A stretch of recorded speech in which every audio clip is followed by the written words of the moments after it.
Hey San Antonio, this is Liza King with Keller Williams Legacy. And I want to talk about something that's been going on for a couple of months, but it happened to me recently with 3 different sellers. So it's called seller fraud. What is going on is that people are reaching out to individuals and saying that they have a property, either a vacant land or a vacant home, or even sometimes homes that they are not living in themselves, but they do have it rented to a tenant. And they are impersonating the seller. Here's the process. They reach out to an agent. They might find you online, on Zillow, on Realtor.com, and they reach out and they do give you their information. They say, hi, I'm so-and-so and I own this piece of land and I want to sell it.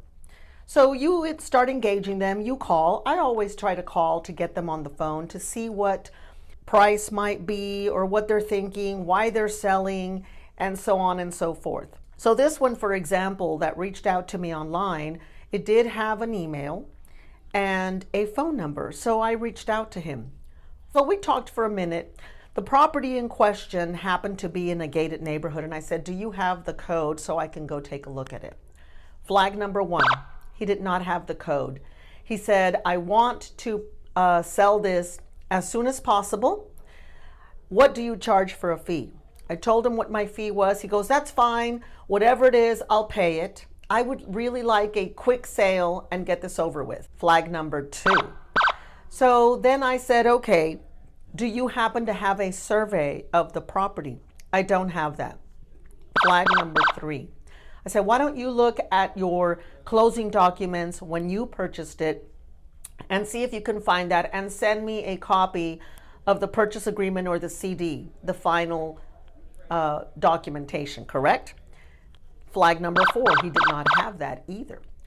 So we communicated a couple of times. I looked up the property. I told him what we could sell it for, still giving him the benefit of the doubt. And then he said, okay, let's put it up for sale. Let me know when you sold it. Well, we all know that we have to sign a listing agreement, right?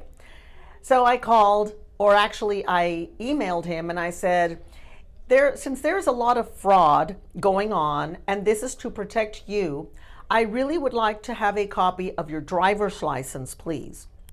So he did email it to me, and he emailed it to me and said, here's my driver's license. When can we get started? Again, I looked at the driver's license. It looked very legitimate, but I went a step further.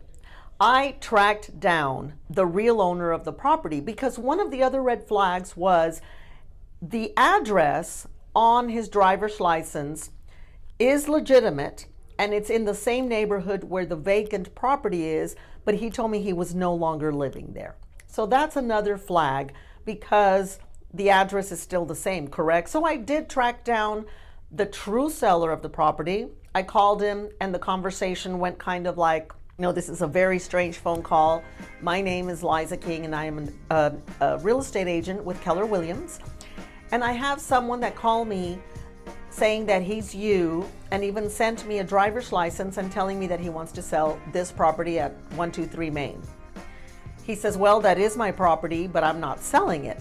I said, okay. I said, may I have your real email so I can send you a copy of this driver's license and you can tell me if this is you? Sure. So I sent it right then and there. 2 minutes later, he says, Liza, I just got your email. That is not me. The name is correct. The address is correct. That is my current address. But the picture, that's not me. And the license number is not me. So this has been going on for quite some time. It's getting worse and worse and worse. And I urge you, if you are the owner of a vacant land or a vacant home, or you are leasing a home and you do not live in San Antonio or surrounding areas, reach out to someone to make sure that your home is not for sale on the MLS, not for sale on Zillow, and not for sale by owners sometimes on those sites. It's very, very prevalent right now, and it's very important that you take care of your property. If you have any questions, please reach out to me. I'm here to help you. I am going to stay in touch with the owner of one of these properties that I found. He's thinking of even of selling himself. That way he doesn't have this issue. Another one that I ran into, the property was already for sale by another agent. Luckily, it was the current owner, and this person that reached out happened to be the previous owner. Again, fraud, fraud, fraud. Please be very careful out there. If you have any questions on how to protect yourself, give me a call. As always, I'm here to answer any of your real estate questions. Please be careful out there. And if you are a legitimate seller that wants to sell land or a home, I'm always here to help. Have a great day.